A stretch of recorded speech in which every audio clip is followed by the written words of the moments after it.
Welcome back everyone. My name is Sagar and we are back here with another video. तो आज है day 55 हमारी problem of the day series का। और यार आज वीडियो थोड़ी लेट हो गई है कुछ पर्सनल रीज़न की वजह से, बट डोंट वरी, हम ये प्रॉब्लम काफ़ी अच्छे से सॉल्व करेंगे और बढ़िया तरीके से समझाऊंगा मैं। तो एक बार स्टार्ट करने से पहले हम ये देख लेते हैं हमारी DSA repository. So we are building the largest DSA solution repository together. तो यार आप इसको स्टार मार्क करके रखना क्योंकि आपका ही सिर्फ फ़ायदा है इसमें, मेरा कोई फ़ायदा नहीं है। तो आप इसको स्टार क्यों मार्क करोगे? सबसे पहला रीज़न, क्योंकि यार इसमें आपको काफ़ी सारे सॉल्यूशन मिल जाएंगे जो भी आपकी डीएससी की प्रॉब्लम होती है उनके। तो या तो लीड कोड की हो या जीएफजी या इंटरव्यू बिट, जो भी आपकी प्रॉब्लम होती है उनके आपको यहाँ पे सॉल्यूशन मिल जाएंगे। तो आपको अगर कोई प्रॉब्लम में फंस रहे हो, आपको उसका अप्रोच नहीं आ रही है, तो यहाँ पे आके एक बार सर्च करें ना, क्या पता है यहाँ पे उसका सॉल्यूशन पड़ा हो। तो आपको सर्च कैसे करना है? कंट्रोल एफ दबाओ। जैसे हमने एक प्रॉब्लम करी थी 9 डिवाइजर, जैसे यहाँ पे देखो डॉट सीपीपी का कोड पड़ा है और जावा का पड़ा है। तो यार यहाँ पे आके एक बार देख लेना, आपको शायद से यहाँ पे समझ आ जाए। और यहाँ पे काफ़ी सारे और सॉल्यूशन भी पड़े हैं यार, तो एक बार जाके सर्च कर लेना। और दूसरा रीज़न क्या है, ये आपके लिए काफ़ी अच्छा मौका हो सकता है ओपन सोर्स में कंट्रीब्यूट करने का। तो इसका मतलब क्या है, यहाँ पे यार अगर आपके पास कोई कोड पड़ा है, अगर आपके पास कोई नया क्वेश्चन की कोड है, तो यहाँ पे आगे add file, create new file, और यहाँ पे आगे अपने क्वेश्चन का नाम लिखो, डॉट जावा या डॉट सीपीपी जो भी एक्सटेंशन है वो लगा दो, और अपना कोड भी यहाँ पे कंट्रीब्यूट कर देना और पुल रिक्वेस्ट कर देना। और अगर आपका कोड सही हुआ तो मैं आपकी पुल रिक्वेस्ट एक्सेप्ट भी कर लूँगा। और दूसरी बात, अगर यहाँ पे यार कोई ऑलरेडी कोड पड़ा हुआ है, जैसे ये वाली फाइल पड़ी हुई है, इसमें आपको कंट्रीब्यूट करना है, तो इसके लिए आपको करना क्या है, अगर आपके पास कोई नई अप्रोच है इसकी, अगर सेम अप्रोच है तो यार कंट्रीब्यूट करने की जरूरत नहीं है। अगर कोई नई अप्रोच है तो इसी कोड में आओ और ऐड, इसके बाद क्रिएट न्यू फाइल करने की जगह आप इसमें अपने कोड अपेंड कर दो। तो जैसे ये कोड पड़ा हुआ है, कोई भी कोड पड़ा हुआ है यार, उसके नीचे अपनी नई कोड लिख देना एक कमेंट के बाद। तो बस यार जाके कंट्रीब्यूट करो, और यहाँ पे ऑलरेडी काफ़ी सारे कंट्रीब्यूटर्स आ रहे हैं, तो यार जाओ अपना भी कोड यहाँ पे शेयर करो लोगों के साथ। तो अब आज के क्वेश्चन की बात करते हैं, काउंट पैलिंड्रोमिक सब सीक्वेंस। तो यार एज सच ये कोई हार्ड प्रॉब्लम नहीं है। अगर आपने एलसीएस की जो प्रॉब्लम्स होती है वो ट्राई करी हुई है तो इसमें आपको ज़्यादा कोई दिक्कत आई नहीं होगी। ये वैसी है थोड़ी, बस आपको इसमें पैलिंड्रोमिक फाइंड करना होता है। तो एलसीएस वाली प्रॉब्लम क्या होती है, लॉन्गेस्ट कॉमन सब सीक्वेंस जिसमें हमने निकालना होता है। तो इसमें क्या है, given a string str of length n, you have to find number of palindromic subsequences. तो सब सीक्वेंस का मतलब तो यार पता होगा, जैसे ये ए है उसके बाद सी डी है, तो अगर सी हमारा ए के बाद आ रहा है तो जो हमारा एक सब सीक्वेंस निकालेंगे हम इस स्ट्रिंग में से, मतलब कुछ हम करेक्टर रिमूव करेंगे, बट वो हमारे सेम ऑर्डर में होने चाहिए। जैसे सी हमारा ए के बाद आ रहा है तो उस सब सीक्वेंस में भी हमारा सी ए के बाद ही आना चाहिए। तो वो हमारा थोड़ा सब सीक्वेंस ऐसा होता है। तो इसमें क्या है आगे, need not necessarily be distinct. तो अगर हमारा कोई सब सीक्वेंस हमारा सेम भी बन रहा है तो उसका भी हमको यहाँ पे काउंट ऐड करना है। तो which could be form from the string. तो आखिर में ये है, हमें मॉड्यूलो अपना आंसर करना है। तो जैसे ये स्ट्रिंग है, इसमें हमको अपने सब सीक्वेंस पैलिंड्रोम बताने हैं कि हमारे इसमें सबसे पहले सब सीक्वेंस क्या हुए। ए हो हमारा सब सीक्वेंस, और चलो ए हमारा पैलिंड्रोम है क्योंकि यार एक ही करेक्टर है तो वो पैलिंड्रोम होगा ही। तो उसके बाद बी भी हमारा एक सब सीक्वेंस है और ये पैलिंड्रोम भी है क्योंकि इसमें एक ही करेक्टर है। और सी भी हमारा पैलिंड्रोम है और डी भी हमारा एक सब सीक्वेंस भी है और पैलिंड्रोम भी है। तो हमारे ये चार करेक्टर हैं, तो इसका चार काउंट ही रिटर्न हो गया। और भी है इसके अंदर यार, और भी सारे सब सीक्वेंस पड़े हैं, जैसे ए बी भी है, ए सी भी है, ए डी भी है हमारा सब सीक्वेंस, बट वो हमारे पैलिंड्रोम नहीं है तो हमने उसको काउंट नहीं करना। हमको सिर्फ पैलिंड्रोम काउंट करने हैं। तो जैसे ये है, इसमें ए है और ये सेकंड वाला ए है, तो दोनों सेम करेक्टर हैं, बट इसमें हमारे ये दोबारा रिपीट हो रहे हैं। तो अगर हमारे डिस्टिंक्ट करेक्टर है, हमको वो जरूरी नहीं है कि हमारे डिस्टिंक्ट हो तो हम उसे एक ही बार काउंट करेंगे। अगर एक करेक्टर दो बार आ रहे हैं तो हम इसको दो बार ही काउंट करेंगे। तो जैसे ये फर्स्ट वाला ए हो गया, ये सेकंड वाला ए हो गया और ये थर्ड वाला बी हो गया, तो तीन यहाँ से आगे। और ये ए है तो ये हमारा एक सब सीक्वेंस और ये पैलिंड्रोम भी है, तो इसको भी हमने काउंट करना है अपने आंसर के अंदर। तो टोटल चार हमारा यहाँ से आंसर आ गया। तो ठीक है, इसको हम सोल्व कैसे करेंगे यार। तो यार सबसे ब्रूट फोर्स अप्रोच हमारी क्या होगी, तो सबसे पहले हम ये देखते हैं हमारी ब्रूट फोर्स अप्रोच में हम क्या करेंगे। हम अपने स्ट्रिंग के सारे सब सीक्वेंस निकाल लेंगे। तो सारे के सारे सब सीक्वेंस यार आप अपना बैक ट्रैकिंग की अप्रोच यूज़ कर सकते हो या रिकर्जन, जो भी आपने यूज़ करना है वो बिल्कुल बेसिक से भी आपके निकल जाएंगे। जो हमारे वर्स्ट केस टाइम कॉम्प्लेक्सिटी हमारी क्या जाएगी उसमें, 2 to the power n। अगर हमें एक स्ट्रिंग है उसकी लेंथ n है और उसके सारे सब सीक्वेंस निकालने हैं, तो यहाँ पे लिख देते हैं एक बार। आई होप आपको ये विजिबल होगा। पता नहीं क्यों जीएफजी वालों ने इसका थोड़ा यूआई चेंज कर दिया कोड वाले का। तो इसके अंदर यार अगर हमने स्ट्रिंग के सारे सब सीक्वेंस निकालने हैं तो उसकी टाइम कॉम्प्लेक्सिटी क्या जाती है, 2 to the power n।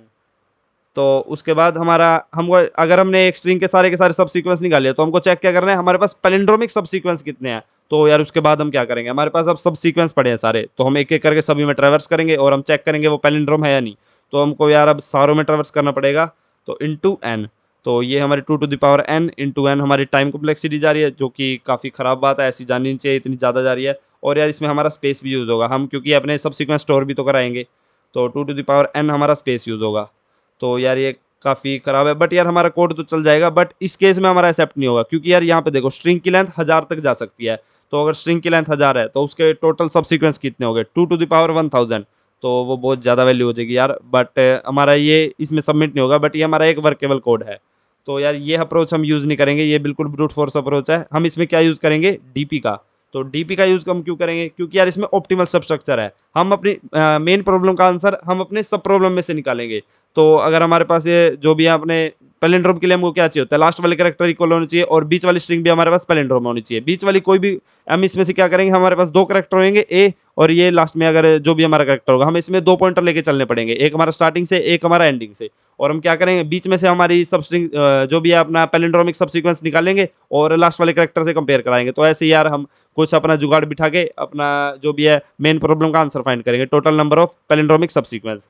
तो वो हम कैसे करेंगे, वो ये हमारा मेन काम है। हमारा मेन काम यही है, हमको अपनी सब प्रॉब्लम में से मेन प्रॉब्लम का आंसर फाइंड करना है। और हम आंसर फाइंड करके यार हम अपना डीपी में भी स्टोर करा लेंगे, क्योंकि हमारे यहाँ पे रिपीट भी हो रहा होगा कोड। तो यार आप नॉर्मल रिकर्जन रिकर्जन से भी कर सकते हो, उसमें भी कोई दिक्कत नहीं है, बट ये वही बात है यार, यहाँ पे 1000 तक जा सकते हैं स्ट्रिंग की लेंथ, तो आपका रिकर्जन वाला भी टीएलई दे देगा। तो इसलिए हम यार थोड़ा ऑप्टिमाइज करने के लिए अपनी डीपी वाले अप्रोच का यूज़ करेंगे।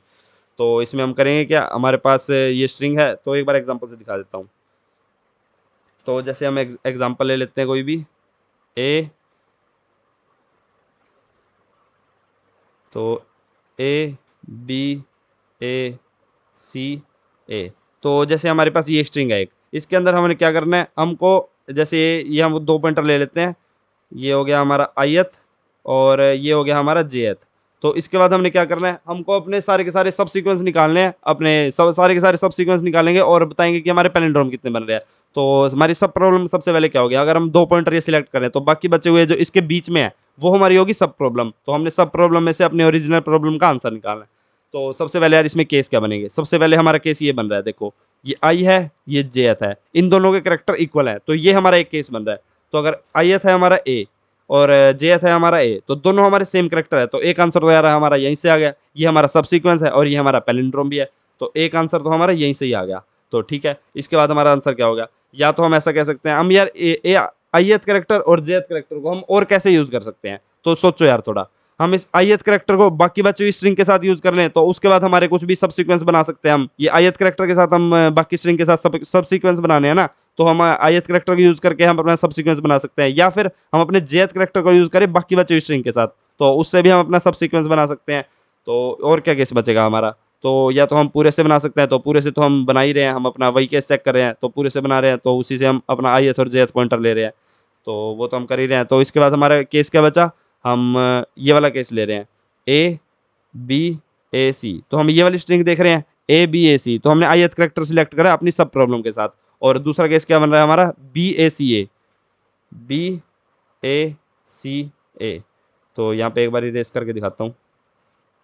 हम सबसे पहले ith और jth ले लिया, तो उससे हमारा एक आंसर आ गया, क्योंकि हमारे करेक्टर इक्वल है। ये हमारा केस कब है, जब हमारे इक्वल करेक्टर है ith और jth। जब हमारे नॉट इक्वल होंगे, जैसे ये वाला केस है, या अगर ये हमारी स्ट्रिंग होती a और c, ये हमारा i होता है और ये हमारा jth होता, तो इसके लिए हम अपना अलग केस लिखेंगे। बट इस केस में हमारे पास i और jth करेक्टर इक्वल है, तो हम अभी ये वाला केस देखेंगे, ठीक है। तो इसमें हमारे पास दूसरा केस क्या यूज कर रहे हैं, हमारा ए बी ए सी। जब हमने अपनी ith करेक्टर को बाकी बची हुई स्ट्रिंग के साथ यूज करा, बाकी बची हुई सब प्रॉब्लम के साथ यूज करा, जब हमने ith स्ट्रिंग को। और दूसरा केस क्या है, जब हम अपनी jth स्ट्रिंग को बाकी बची हुई सब प्रॉब्लम के साथ यूज कर रहे हैं। तो ये हमारा केस बचा। बट इसमें यार एक चीज़ देखो, हमारे पास क्या दिक्कत आ रही है, ये वाली चीज़ हमारे पास दो बार आ गया। इसमें से हम अपनी सब प्रॉब्लम में से अपने सब सीक्वेंस फाइंड करेंगे, और वो भी हमारे पास पैलिंड्रोम हो सकते हैं, और वो भी हमारे आंसर का पार्ट हो सकते हैं। तो हम अपना आंसर एक ग्लोबल वेरिएबल बनाएंगे जिसमें हम अपने काउंट करेंगे। तो सपोज करो यहाँ पे ये बी ए सी है, इसमें हमारे पास क्या क्या आ रहे हैं, बी ए सी। इसमें हमारे पास पैलिंड्रोमिक अपने सब सीक्वेंस क्या आ रहे हैं, एक बी हो गया, एक ए हो गया, एक सी हो गया। तो हमारे यहाँ से 3 आंसर आ रहा है। यहाँ से हमारे पास एक 3 आंसर आ रहा है इस वाली प्रॉब्लम में से। तो हम क्या करेंगे, एक आई के साथ हम ये तीन सब सीक्वेंस यूज़ कर रहे हैं, तो और ये jth करेक्टर के साथ भी हम ये 3 सब सीक्वेंस यूज़ कर रहे हैं। तो हम इसको 2 बार रिपीट कर रहे हैं यार, तो हमको इसको एक बार माइनस करने की जरूरत है, क्योंकि ये वाली चीज़ 2 बार रिपीट हो चुकी है हमारी। तो हम क्या करेंगे, इसमें से माइनस कर देंगे, ये वाली चीज़ हमने ऐड करी थी तो हमारा पहले 1 आंसर आया था, तो हमने ये वाली चीज़ ऐड करी, ए बी ए सी से हमारा आंसर क्या आएगा, और सेकंड हमारा बी ए सी ए से आंसर क्या आएगा, और उसमें से हमको माइनस करना पड़ेगा। हम माइनस क्या करेंगे, ये i+1 हो गया, ये j+1 हो गया, तो बी ए सी ये वाला आंसर हमको एक बार माइनस करना पड़ेगा। तो एक बार इसको थोड़ा जनरलाइज करके साइड में लिखते हैं। ये हमारे केस के क्या बने, अगर हमारा ith करेक्टर हमारे jth करेक्टर के इक्वल है तो हमारा सबसे पहले ये 1 बन गया, ठीक है, हमारा 1 यहाँ से आ गया, तो 1 यहाँ से आ गया, प्लस हमने दूसरा क्या करा, ए बी ए सी, तो हमने इसमें ith करेक्टर लिया बाकी बचे हुई स्ट्रिंग के साथ, और बाकी बचे हुई स्ट्रिंग कहाँ से है, ये i+1 है, ये j-1 है। तो आई होप आप यहाँ पे आपको दिख रहा होगा, ये हमारा j-1 है, तो हमने i से j-1 तक लिया है। तो हमारा कोई भी जैसे सॉल्यूशन वाला फंक्शन होगा तो काउंट काउंट कह देते हैं उसको, i से j-1 तक। तो ए बी ए सी ये आपको दिख रहा होगा i से j-1 तक कैसे है।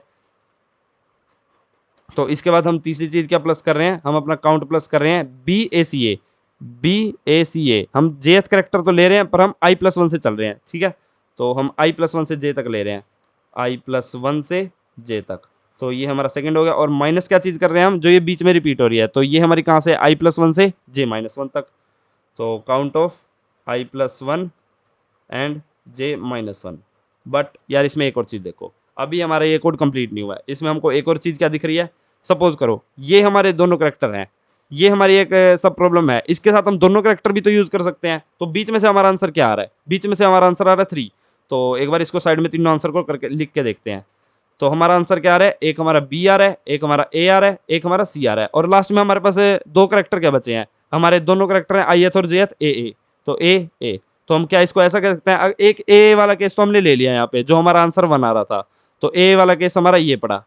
तो ठीक है, इसके बाद हम ए को बीच वाली स्ट्रिंग के साथ भी तो यूज कर सकते हैं। बीच वाली स्ट्रिंग में से हमारे आंसर क्या क्या आ रहे हैं, सब पैलिंड्रोमिक सब सीक्वेंस के आंसर क्या क्या आ रहे हैं, एक पैलिंड्रोमिक सब सीक्वेंस बी है, एक ए है, एक सी है।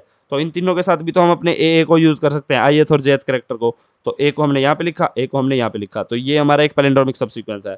तो ए को हमने यहाँ पे लिखा, ए को हमने यहाँ पे लिखा, ये भी हमारा एक पैलिंड्रोमिक सब सीक्वेंस है। ए को हमने यहाँ पे लिखा, ए को हमने यहाँ पे लिखा, तो ये भी हमारा एक पैलिंड्रोमिक सब सीक्वेंस है।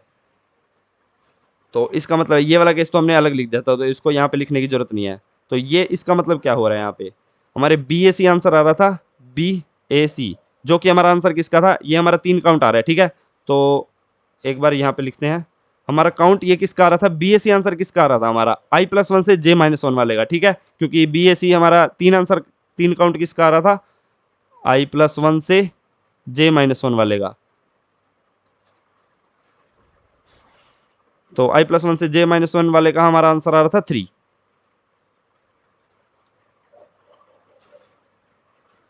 यहाँ पे हमारा आंसर 3 आया था, बट हमने क्या देखा, हमारा ith और jth करेक्टर अगर इक्वल है तो हम क्या कर रहे हैं, हम ith और jth करेक्टर को जितने भी इसके अंदर सब सीक्वेंस पैलिंड्रोम बन रहे हैं ना, उन दोनों को साइड साइड में रख रहे हैं और हमारे एक नई पैलिंड्रोम भी बनाते जा रहे हैं। तो जैसे बी ए सी हमारा ये तीनों आंसर आ रहा था, तो हमने ए को साइड साइड में रखता रहा, जरूरी नहीं है ए हो, कोई भी हमारे करेक्टर हो अगर वो सिमिलर हो, इक्वल हो, तो अगर हमारी बीच में कोई भी, तो इससे हमको ये चीज दिख रही है, अगर हमारे बीच में कोई भी स्ट्रिंग पैलिंड्रोम है ए बी ए और हमारे पास दो करेक्टर सेम है, तो हम दोनों को आगे पीछे रख के हमारी सेम पैलिंड्रोम स्ट्रिंग बना सकते हैं, ठीक है। तो इससे हमको ये चीज पता लग गई। तो हम क्या कहेंगे, अगर हमारी बीच में से कोई स्ट्रिंग बन रही है जो हमारी पैलिंड्रोम है, उसका हमको काउंट पता है, हमारे 3 स्ट्रिंग है जो हमारी पैलिंड्रोम बन रही है बीच में से, 3 सब सीक्वेंस है, तो हम क्या करेंगे, उसको भी ऐड कर देंगे, क्योंकि उतने नंबर हमारे पास सोल्यूशन बनेंगे हमारे ए अपेंड करने के बाद। तो हमको ये दिख रहा है, इसको थोड़ा और क्लियर करके समझाता हूँ मैं। तो देखो, हमारे बीच में से हमारे पास 3 आंसर आ रहे हैं हमारी स्ट्रिंग के, जो हमारी है पैलिंड्रोम। तो बीच में से हमारे पास 3 आंसर आए हमारी पैलिंड्रोम स्ट्रिंग का, क्या हम ऐसा कह सकते हैं, हम उसमें ए अपेंड कर दें, तीनों के अंदर हम ए स्टार्टिंग में अपेंड कर दें और ए हमें एंड में अपेंड कर दें, क्योंकि हमारे दोनों करेक्टर इक्वल हैं, तो उतने ही हमारे पास आंसर आएंगे हमारे अपेंड करने के बाद। तो अगर हमारा स्टार्टिंग से 3 आंसर आ रहा था, हमारा बीच वाली सब प्रॉब्लम में से 3 आंसर आ रहा था, तो हमारा ए उनके आगे पीछे अपेंड करने के बाद भी हमारा 3 आंसर आएगा। तो इसका मतलब है हमको यहाँ से बीच वाला आंसर भी ऐड करना है, i+1 और j-1। तो ये वाला आंसर भी हमको इसमें ऐड करना है, क्योंकि हमारे ये वाले केसेस इसमें कवर हो रहे हैं, जिसमें हमारा जैसे ये वाला एग्जांपल आपको दिख ही रहा है, ए बी ए और ए सी ए, तो ये हमारे बीच में से जो भी सोल्यूशन आ रहा था।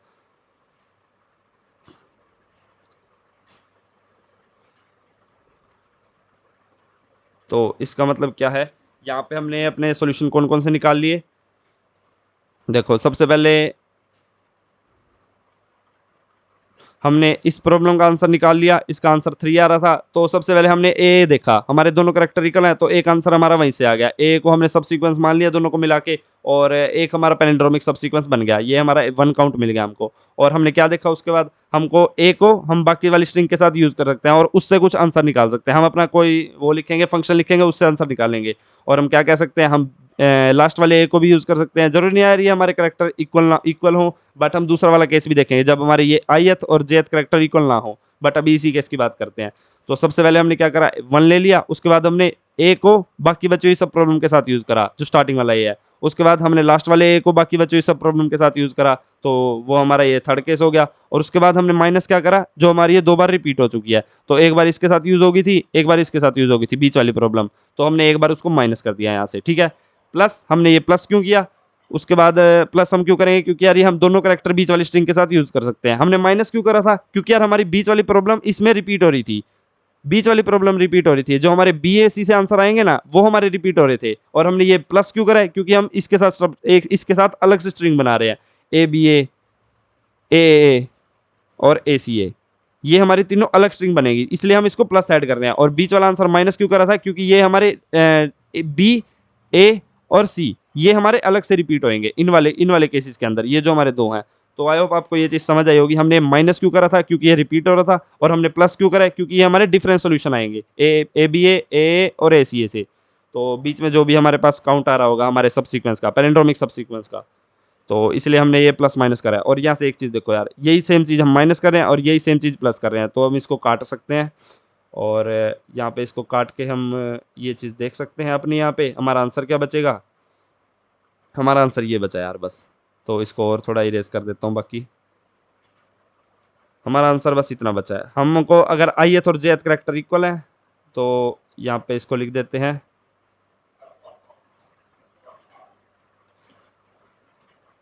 तो अगर हमारे ith और jth करैक्टर इक्वल है, if i equal to j, अगर करैक्टर इक्वल है तो सबसे पहले 1 प्लस हमारा क्या है, c ऑफ i से j-1 तक, i से j-1 तक, c मतलब काउंट। तो जो भी हमारा अपना प्रॉब्लम लिख ले, फंक्शन लिखेंगे जिससे हमारा काउंट पता लगेगा, j-1 तक, प्लस हमारा क्या है, i+1 से j तक।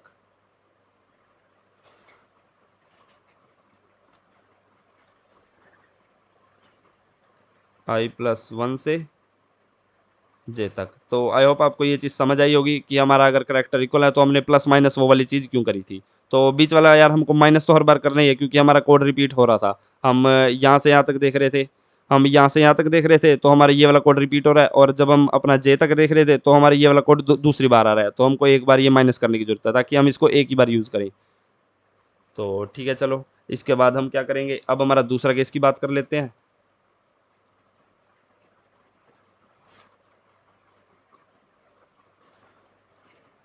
तो हम अपने दूसरी केस की बात कर लें, जब हमारे करैक्टर इक्वल नहीं होते। तो जैसे ith और jth करैक्टर हमारे इक्वल नहीं है, तो इसको यहाँ से इरेज कर देते हैं और हम देखते हैं ये वाला केस। अगर हमारा jth ये वाला करैक्टर है तो इसके अंदर हम क्या करेंगे। तो इसके अंदर तो यार और भी सिंपल है।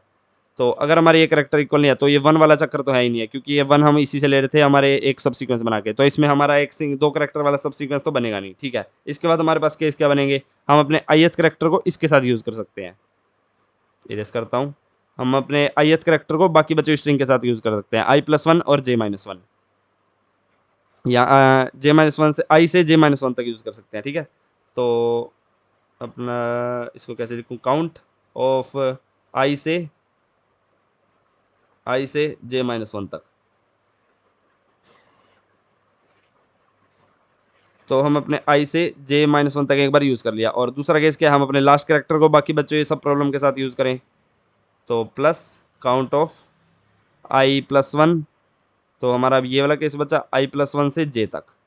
तो ठीक है, i+1 से हम अपना j तक यूज़ करें, तो ये हमारा सेकंड केस हो गया, जब हम अपने लास्ट करैक्टर को बाकी बचे स्ट्रिंग के साथ यूज़ कर रहे हैं और अपने सब सीक्वेंस फाइंड कर रहे हैं। तो हमको सब सीक्वेंस फाइंड करने यार, तो हमको सारे करैक्टर से यूज़ करके एक बार सारे ट्राई करने पड़ेंगे, तो इसलिए हम पहले ith करेक्टर को बाकी बच्चे स्ट्रिंग के साथ यूज़ कर रहे हैं और अपना रिकर्सिव फंक्शन यूज़ कर रहे हैं, और उसके बाद हम jth करेक्टर को यूज़ कर रहे हैं बाकी बच्चों इस सब प्रॉब्लम के साथ, और वही सेम रिकर्सिव फंक्शन यूज़ कर रहे हैं, और उसके बाद यही दोनों हमारे कोड चलते रहेंगे, अगर करेक्टर इक्वल है, अगर नहीं इक्वल है तो ये वाले केस चलेंगे, और हम कुछ बेस केस भी देख लेंगे। तो इसके बाद हमारे पास क्या है, हमारा कोड रिपीट हो चुका है, जैसा हमारा अभी i+i जब हमारे करेक्टर इक्वल थे तब हुआ था, तो ये वाली चीज़ हमारी रिपीट हो रही है, तो इसको हमको माइनस करने की ज़रूरत है। तो हम इसको एक बार माइनस कर देंगे, तो ये वाली चीज़ हमारी माइनस हो जाएगी, और हम इसको एक ही बार यूज़ करेंगे। तो हाँ, जो भी आपको समझ आ गया होगा। तो एक बार हम इसको माइनस कर देंगे, माइनस काउंट ऑफ, तो ये हमारा कहाँ से है, ये हमारा i+1 है, ये हमारा j-1 है, तो i+1 से j-1 तक हम माइनस कर देंगे, minus of i+1 and j-1। तो ठीक है, ये हमारा अब हो गया सोल्यूशन अगर ith character not equal to है jth करेक्टर के। तो एक बार हम इसको ट्राई कर लेते हैं, ये वाली अप्रोच आई थिंक आपको समझ आ गई होगी, तो इसमें ज़्यादा डेप्थ में घुसने की ज़रूरत नहीं है। हम सबसे पहले क्या करते हैं, थोड़ा जूम करके देखता हूँ। तो यार हमको क्या बनाना है, एक डीपी बनानी है और अपना एक आंसर बनाना है, आंसर वेरिएबल बनाएंगे अपना ग्लोबल, जिससे हम अपना काउंट स्टोर कराएंगे। तो ठीक है, एक अपना लॉन्ग आंसर बना लेते हैं और एक लॉन्ग डीपी बना लेते हैं। तो आंसर 0 से इनिशियलाइज होगा, और डीपी हमारी कहाँ से इनिशियलाइज होगी, डीपी की वैल्यूज़ क्या होंगी यार, वो बताओ। तो डीपी के अंदर हम यार स्टोर कर क्या रहे हैं, सबसे पहले ये देखो, डीपी के अंदर हम क्या स्टोर करेंगे, हमारे काउंट, कि हमारे इससे इस इंडेक्स तक हमारे कितने सब सीक्वेंस, पैलिंड्रोमिक सब सीक्वेंस के काउंट कितने आ रहे हैं, इससे इस इंडेक्स तक, इससे इस इंडेक्स तक, जितने भी हमने देखने हैं। तो मैक्सिमम इंडेक्स हमारा क्या जा सकता है, मैक्सिमम हमारा इंडेक्स जा सकता है j-1, तो j-1 तक जा सकता है। तो हम j मतलब हमारा जो स्ट्रिंग की लेंथ है, ये हमारे स्ट्रिंग की लेंथ होगी, लास्ट इंडेक्स हो गया, तो स्ट्रिंग के लास्ट इंडेक्स तक हमारी मैक्सिमम वैल्यू जा सकती है। तो स्ट्रिंग की लेंथ जितना हम अपना डीपी बना लेंगे, str.length, तो अपने डीपी के अंदर हम यही स्टोर कराएंगे, max count of palindromic subsequence, ठीक है। तो इसके बाद हम क्या करेंगे, एक रिकर्सिव फंक्शन लिख देंगे, तो इसको हम dfs कह देते हैं, I just love that word, and string pass कराएंगे, और 2 पॉइंटर पास कराने हैं यार अब। तो 2 पॉइंटर हम कौन कौन से पास कराएंगे, तो 2 पॉइंटर हमको कौन कौन से पास कराने हैं, एक हमारा स्टार्टिंग वाला करेक्टर होगा, एक हमारा लास्ट वाला करेक्टर होगा। उसी के बाद हम अपनी टॉप डाउन अप्रोच का यूज़ कर रहे हैं, तो इसके बाद हमको ये वाली सब प्रॉब्लम आएगी, और ये वाली भी आएगी, और ये वाली भी आएगी, तो हम इन सब का यूज़ करके जो जो भी अपना आंसर आएगा वो निकालते रहेंगे। और तो हमको यहाँ पे पास करना है 0 और str.length -1 लेंथ -1, ठीक है। तो हमारे ये हमने 2 पॉइंटर पास करा दिए, और यार इसमें हमको ये मोड की भी ज़रूरत पड़ेगी, तो मोड को भी लिख लेते हैं हम, लॉन्ग मोड 1 2 3 4 5 6 7 8 9। तो इसके बाद हम अपना dfs फंक्शन लिखते हैं, ये हमको क्या रिटर्न कराएगा, dfs लॉन्ग रिटर्न कराएगा। इसके अंदर है string int i int j। तो यार सबसे पहले अपने रिकर्सिव फंक्शन में हम बेस केस की बात करते हैं। तो बेस केसेस यार हमारे क्या होंगे, अगर हमारे पास एक ही करेक्टर है स्ट्रिंग के अंदर, तो i इक्वल टू j होगा, ठीक है। तो i और अगर हमारा j इक्वल हो गया किसी भी इंडेक्स पे, 2 इंडेक्स हमारे इक्वल हो गए, तो हमारा इसके मतलब है हमारे पास एक ही करेक्टर है, और एक ही करेक्टर है तो यार ऑब्वियस है वो तो हमारा पैलिंड्रोम हो गई। तो सबसे पहला बेस केस हमारा यही हो गया, if i equal to j। तो अगर i हमारा j के इक्वल है तो हमने क्या रिटर्न कराना है, रिटर्न 1 कराना है, क्योंकि हमारा 1 काउंट हो गया। अगर हमारे पास एक ही करेक्टर है तो उसके अंदर मैक्सिमम हमको count maximum number of palindromic subsequence, इस वाली स्ट्रिंग में से maximum number of palindromic subsequence हमारे 1 बन रहे हैं, तो हमको 1 ही रिटर्न कराना है। तो इसके बाद हमारा दूसरा बेस केस क्या है, क्योंकि यार हम 2 वेरिएबल लेके चल रहे हैं तो हमको 2 बेस केस ही लिखने की जरूरत है। तो ठीक है, हमारा दूसरा बेस केस क्या होगा, हम देख लेते हैं। अगर हमारा 2 करेक्टर हैं a और b है, तो अगर हमारे पास स्ट्रिंग में 2 करेक्टर हैं तो हमारा बेस केस क्या होगा, तो सबसे पहले i+1 इक्वल टू j हो गया। तो i+1 इक्वल टू j है, इसको थोड़ा इरेज करके दिखाता हूँ, a b, ये है हमारा i, ये है j। तो अगर हम i+1 करें तो वो हमारा j के इक्वल हो जाएगा। तो यही चीज़ लिखी है हमने, i+1 अगर हमारा j के इक्वल है तो हमारे पास मतलब 2 करेक्टर हैं एक स्ट्रिंग के अंदर। तो 2 करेक्टर हैं तो या तो उसमें से हमारा काउंट 2 आ सकता है या 3 आ सकता है। तो वो कैसे आ सकता है, तो अगर हमारे यहाँ पे देख रहे हैं हम ith करेक्टर हमारा jth करेक्टर के इक्वल नहीं है, तो हमारा काउंट क्या आ रहा है, एक हमारा सबसीक्वेंस a बन जाएगा, एक हमारा सबसीक्वेंस b बन जाएगा, तो हमारा काउंट आ रहा है 2। अगर हमारे पास दो करेक्टर है हमारी स्ट्रिंग के अंदर और दोनों अलग अलग है, बट अगर दोनों हमारे पास सेम हुए तो हमारे पास क्या बनेगा, अगर ए है तो हमारे पास क्या बनेगा, एक पहला करेक्टर हमारा ए बन जाएगा ये वाला, दूसरा करेक्टर हमारा ये वाला ए बन जाएगा, और तीसरा हमारा क्या बन जाएगा सब सीक्वेंस इन दोनों को मिला के ए, तो हमारा 3 बन जाएगा अगर दोनों करेक्टर इक्वल है। तो बस हमको यही बेस केस लिख देना है। इसके लिए मैं टर्नरी ऑपरेटर का यूज कर लूंगा।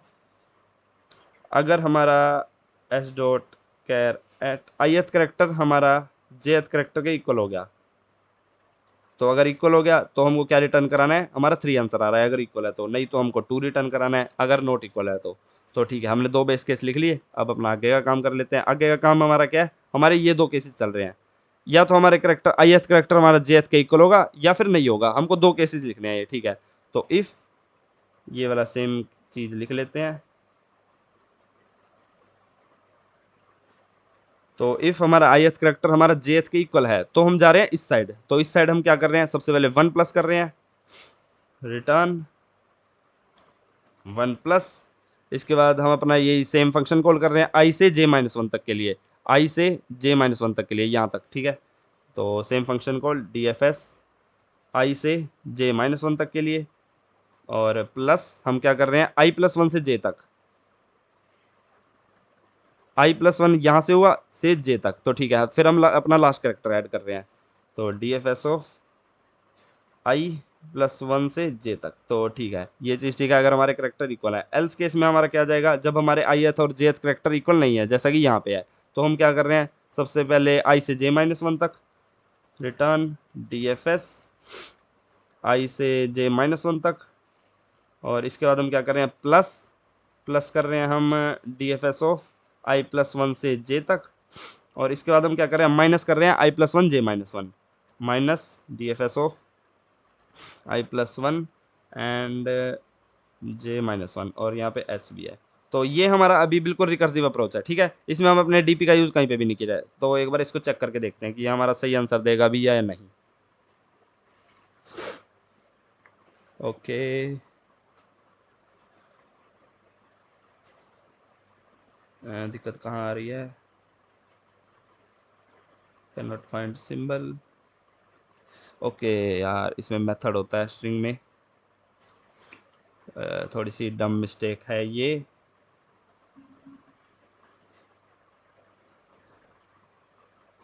str.length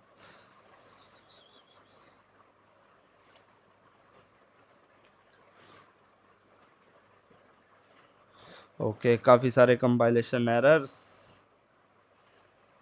डिसलाइक मत करना यार, वीडियो को मेहनत लगती है काफ़ी बनाने में। तो ठीक है, हमारा कोड सही चल रहा है, बट मैं दिखा देता हूँ ये कंपाइलेशन टाइम लिमिट एक्सीडेड भी देगा ये, क्योंकि हमारा रिकर्सिव कोड रिपीट होता जा रहा है और अपनी सब प्रॉब्लम्स को बार बार काउंट कर रहे हैं। तो देखो 102 के बाद ये हमारा टीएल आ चुका है, तो इसको ऑप्टिमाइज़ कर देते हैं, अपना नॉर्मल डीपी का यूज़ कर देते हैं।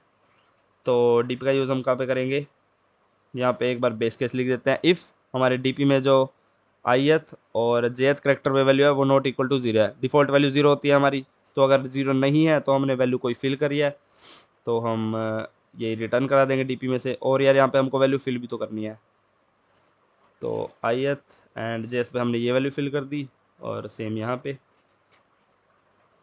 तो एक बार इसको चेक करते हैं, कंपाइलेशन एरर तो नहीं आएगा, तो हमारा कोड सही है। एक बार ट्राई करते हैं दोबारा से। तो यार अब हमारा फिर से 102 नंबर के केस पे फंस गया, और यहाँ पे क्या आ रहा है अब, रॉन्ग आंसर। तो यहाँ पे देखो यार, हमारी नेगेटिव वैल्यू जा चुकी है। तो नेगेटिव वैल्यू क्यों गई है, हमारा वो आउट ऑफ बाउंड चला गया। तो आउट ऑफ बाउंड के लिए हमने ये मोड का यूज़ करना है, इसको क्यों रखा हुआ है। तो हमको क्या करना है, जब हम 2 वैल्यू ऐड करते हैं तब मोड करते हैं, तो ठीक है हम ये 1 प्लस ही कर रहे हैं, तो इन तीनों का जब ऐड कर रहे हैं तो मोड कर देते हैं इसके बाद। और इसके बाद हम क्या करते हैं, जब हम 2 वैल्यू को ऐड करते हैं तब मोड करते हैं, ठीक है। यहाँ पे भी कर देते हैं, यहाँ पे इनको ऐड करने के बाद हमने यहाँ पे भी मोड कर दिया। और यार यहाँ पे माइनस वाली जो होती है ना, इसको ध्यान रखना, माइनस जब हम करते हैं तब मोड की प्रॉपर्टी अलग होती है, तो उसके लिए हम इसको अलग लाइन में लिख लेते हैं, यहाँ से ही रिटर्न नहीं कराएंगे, हम पहले डीपी में वैल्यू फिल कर लेंगे और ये चीज़ हम अलग लाइन में लिखेंगे। तो ठीक है, इसको हम क्या करेंगे, हमने अभी एक चीज़ माइनस करनी है, ठीक है। तो हम क्या करेंगे, इसी में से DP of ith and jth index में से हम क्या माइनस कर रहे हैं, dfs ऑफ हम माइनस क्या कर रहे थे, i+1 और j-1, i+1 एंड j-1। ठीक है, ये जब हम माइनस करते हैं तो यार हमको यहाँ पे भी मोड का यूज़ करना पड़ेगा, क्योंकि माइनस करने से ऐसा हो सकता है, क्योंकि ये हमारी माइनस करने से बहुत बड़ी वैल्यू आ रही हो तो हमारी वैल्यूज़ नेगेटिव में जा सकती हैं। तो मोड की प्रॉपर्टी क्या होती है, जब हम कोई दो वैल्यूज़ माइनस करते हैं ना, तो हमको क्या करना है, उसमें अपना मोड प्लस करना है पहले। तो पहले करो या बाद में करो, वो हमारा प्लस तो करना ही है। मोड प्लस करा और उसके बाद इन तीनों वैल्यूज़ को प्लस करने के बाद, प्लस माइनस करने के बाद उसके बाद मोड करो, मोड मोड। तो ऐसे करते हैं और लास्ट में अपना अपना डीपी वाली वैल्यू रिटर्न करा देंगे, डीपी ऑफ आई एंड जे। तो जब हमने माइनस करना है तो यार ये चीज़ आप मोड की प्रॉपर्टी याद रखना है कि ये हमने क्यों करा है। तो इसके बाद चेक करते हैं। तो हाँ, हमारा कोड सही चल चुका है। आई होप अब ये हमारा कोई दिक्कत ना दे। और ठीक है, हमारा कोड सही चल चुका है यार। तो that is it for today everyone. अगर आपको ये कोड समझ आया हो तो यार लाइक ज़रूर कर देना और सब्सक्राइब भी कर देना चैनल को। आई थिंक ये वीडियो ज़्यादा लंबी हो चुकी है, बट लेट भी हो चुकी है यार। फिर भी यार लाइक कर देना, मेहनत लगती है वीडियो बनाने में। तो बस यार आज के लिए इतना ही, and thank you for watching.